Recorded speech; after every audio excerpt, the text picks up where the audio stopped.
Hello again, everyone. I'm Dick Stockton, and welcome to Stockton.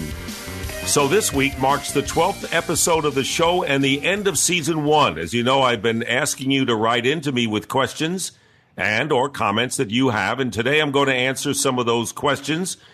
But before we get to that, I just want to say thank you to all my listeners. Boy, have I had a blast putting the show together for you.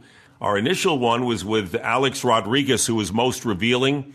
He talked about his year off when he was suspended for taking performance-enhancing drugs. John Lynch talked about what made him go from a play-by-play or a color commentator in football to a general manager in a sport. Bill Walton, who's so esoteric, and a great story there with what he's gone through and so on down the line. And I've enjoyed the show because, as I mentioned at the outset, you know, when I do play-by-play, I'm just calling the plays of a game and reporting the storyline of a game, but I never really get time to really get behind the stories of the people, the stories of players and managers and coaches and all of the people who have legendary stories to tell, and we were able to do that. So this may be the end of Season 1, but wait until you see what we have in store for you in Season 2, so stay subscribed. Now let's talk about some of the questions I get. Dick, I'm wondering which NFL quarterback has or had the strongest arm of anyone you have ever seen. Well, let me just say, I can't pick out one quarterback who had the strongest arm. A lot of them threw deep, 65 yards. I do want to say this about quarterbacks and their arms. It is not anywhere near number one in the barometer of a quarterback is the strength of an arm. Look, he can't have a weak arm, but the number one barometer is accuracy. If a quarterback doesn't have accuracy, he'll never make it in the NFL. And there have been quarterbacks who have not had to throw deep. In fact, throwing deep isn't even, the gauge anymore. I know Aaron Rodgers can throw Hail Marys into the end zone and they're caught. A lot of that is just circumstance, timing by the receivers at the end of the throw. But look at what Joe Montana did with the San Francisco 49ers, how he would pinpoint his throw and make short passes work. The running game for the 49ers was the pass out to the back who would then run with the ball instead of handing off. Look at Tom Brady. He doesn't throw deep all that much, but he finds those open receivers. The accuracy is number one. I got a great question here. Do you think the New York Jets will ever make it back to the Super Bowl? A frustrated Jet fan. Well, I have to tell you this. It all starts at the top. If you look at the best owners who allow the general managers to do their job and the GMs allow the coaches to do their job, and they are smart in picking the right people, not necessarily going for the names, not necessarily going for the people who have the marquee value, but who really has the ability, and it takes research and know-how. That's how you win, and that's how teams win in the NFL. And if the New York Jets ever find that combination starting from the very top, yes, they can make it back to the Super Bowl.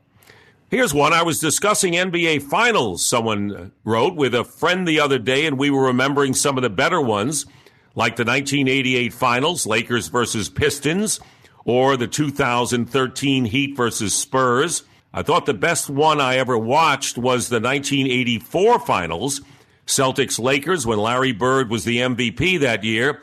And my question for you, Dick, is what was your most memorable NBA Final for the broadcast and why? Well, you were close. You said 84, Celtics-Lakers. Celtics won, and they had a chance to repeat for the first time since 1968-69.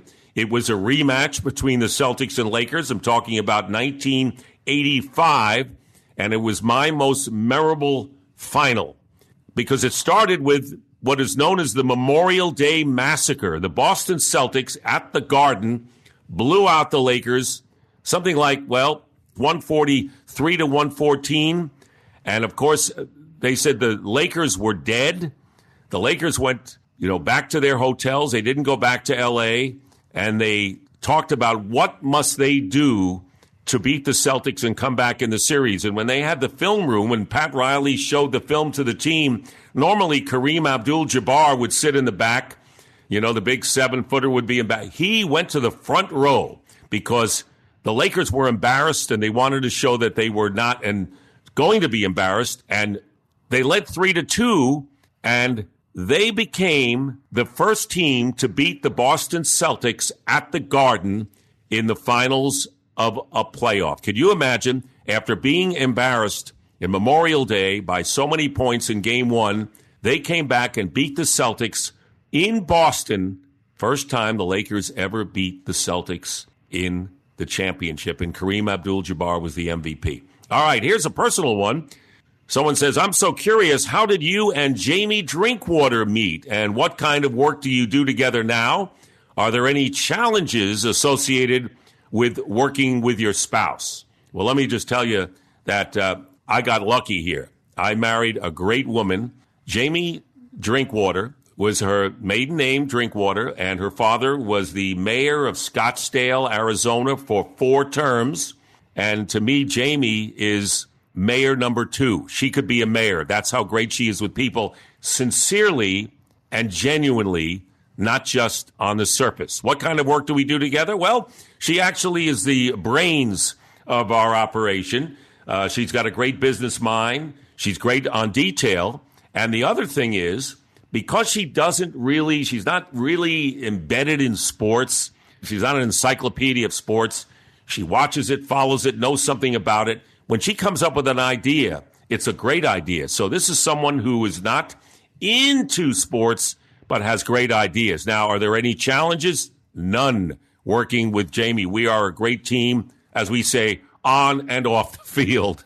All right, Dick, what's the most bizarre, wacky, crazy thing that has happened while you were broadcasting a game? And this had nothing to do with the game on the floor or on the field. This was during the Pistons and the Celtics in the Eastern Finals one year at the Silverdome in Pontiac, Michigan. Billy Cunningham, the former great 76er, was my partner, and we opened the broadcast on the floor, and there were like 40,000 fans roaring, but there was a problem with the connection to my microphone. It was going out on the air, but I couldn't hear myself. Normally, you hear yourself and you hear your partner. So I'm out there starting this national broadcast seen by tens of millions of people, and I'm talking what I think is into a dead microphone. It's not dead because otherwise they would have told me that we're having a problem. So I just talked, didn't hear what I was saying, didn't hear what Billy was saying, and we just had to forge forward and do it, even though it was one of the most uncomfortable experiences I ever had, not hearing anything. And when it was done and I sent it to commercial before we sat down behind the table, I said, did that all work? Yeah, we got it all. I said, I'd never heard a thing. Well, we had one listener write in with a suggestion for the show, and I will read you a portion of his email. I have a strange obsession with broadcasters in the NFL. I believe that half of the fun in watching NFL games is hearing the broadcast booth make exciting calls and breaking down the play. I would love, honestly, to eventually hear from every play-by-play man in the NFL. That would be cool if you ever got around to it. But 2 intriguing broadcasters I would love to hear be interviewed would be Dick Enberg and Sam Rosen. I am excited to listen more to the Stockton podcast. Well, thank you very much, and I think it will be fascinating. I'll tell you the truth. All play-by-play announcers in the NFL prepare basically the same way, and their idea is to report what's happening, and the excitement comes naturally from their voice. Sam Rosen, an outstanding broadcaster in football and hockey, and Dick Enberg, one of the great legends, and it would be interesting, you're right, to hear how the approaches are of all of the play-by-play men. I know that I have mine, and I remember listening and working with Pat Summerall, the great late broadcaster for CBS and for Fox, and he was a man of fewer words. I try to do that, and I want to bring out the best in the analyst, because you talked about breaking down a play. That comes from the expert analyst, the ex-player or coach. So we don't do that. We set the tone. I do the who and the what, and my partner does the why and the how. And there are a lot of different ways in which you do it. And I've learned, John Madden once said, just give a lot of room to your expert, and he's right, because the expert gives you the gems of the broadcast, and we keep everyone attuned to what is really happening on the field. And the styles. Some yell, some like to scream and yell, and others like to just be conversational. I prefer the latter because I don't want to get in the way. I want to be like an official in the game. I don't want to really be noticed that much. The game is the thing. That's a great question. Another listener wrote us and said, I had just recently found your podcast and I listened to the one with Bill Walton, and I was blown away of how great the interview was to me. I have always thought of Bill as a unique character, but after delving into his personal journeys, it just made me respect him even more, and it just put life into proper perspective and shows how lucky we are and not taking life for granted. And thank you very much for your comments, and I'm glad you appreciate the podcast so much. Yes, Bill Walton, a unique character, but he suffered and suffered for a year. He was on his belly. He was crawling. He couldn't get up. He contemplated suicide, as he told us, and he is so grateful that he is healthy enough, has a wonderful outlook on life, always did, really, from the time he went to UCLA and played in the pros. I remember when Bill Walton ended his career with the Boston Celtics, he and I used to play chess together. He loved chess. Just a wonderful, bright, always had a smile on his face. That's what Bill Walton is to me, so I agree with you on that.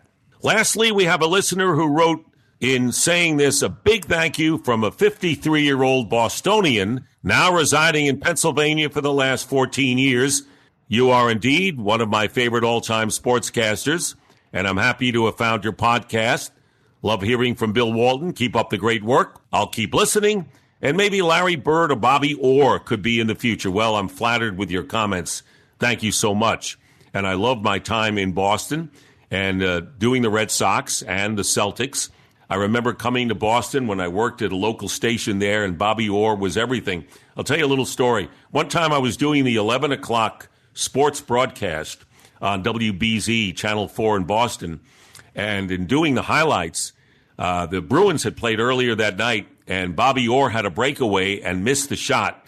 And I said, Orr, missed the chance to score a goal, should have scored the goal. At the end of that newscast, the switchboard lit up. How dare you say that Bobby Orr should have scored that goal? If he could have scored, he would have. I made sure I would never say anything that would be possibly negative about Bobby Orr, who I consider maybe the greatest defenseman who ever lived. Well, folks, this is a wrap for Season 1, but I will be back with Season 2, so please stick around. You can keep updated on the release of Season 2 at StocktonPodcast.com and on Facebook or Twitter at Stockton Podcast. Thanks so much for listening. Thanks also to my producer, Peter Lyon, and my all-round audio guru, Scott Person, for their help with Stockton. Stockton is produced by Collisions, the podcast division of CRN International. Collisions, podcasts for curious people. I'm Dick Stockton. So long, everyone.